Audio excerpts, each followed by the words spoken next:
আসসালামু আলাইকুম রহমতুল্লাহি ওবারাকাতু। সম্মানিত দেশবাসী, তৌহিদি জনতা, আপনারা সকলে অবগত আছেন ঐতিহাসিক চরমোনাই ময়দানে ২৬-২৭ বিশাল মাহফিলের আয়োজন। আজকে তার প্রথম দিন।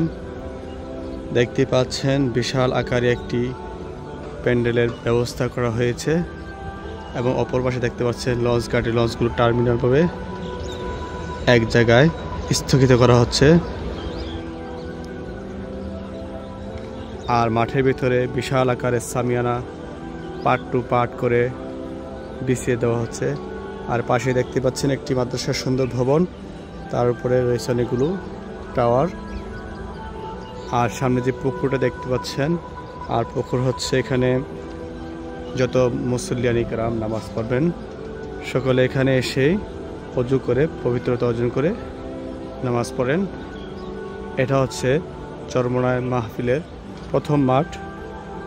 আপনাদেরকে দ্বিতীয় মাঠ ঘুরিয়ে দেখাচ্ছি। আমি বর্তমানে ছাদের উপরে আছি। এখান থেকে অপর সাইডে আসলেই দেখা যাচ্ছে যে মাহফিলের দ্বিতীয় মাঠ দেখতে পাচ্ছেন। আলহামদুলিল্লাহ, সকাল সকালে দেখতে পেলাম মাঠে অনেক মানুষ।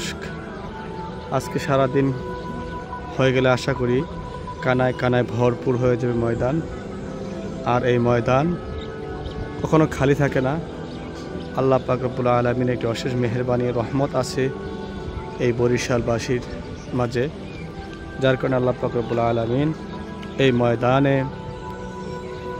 বাংলার প্রত্যন্ত অঞ্চল থেকে অনেক মানুষ এখানে এসে উপস্থিত হন। আল্লাহ পাক রব্বুল আলামিন সকলকে যেন এর উত্তম জাযা দান করেন। আমিন। ওয়া আখির দাওয়ানা আলহামদুলিল্লাহি রাব্বিল আলামিন।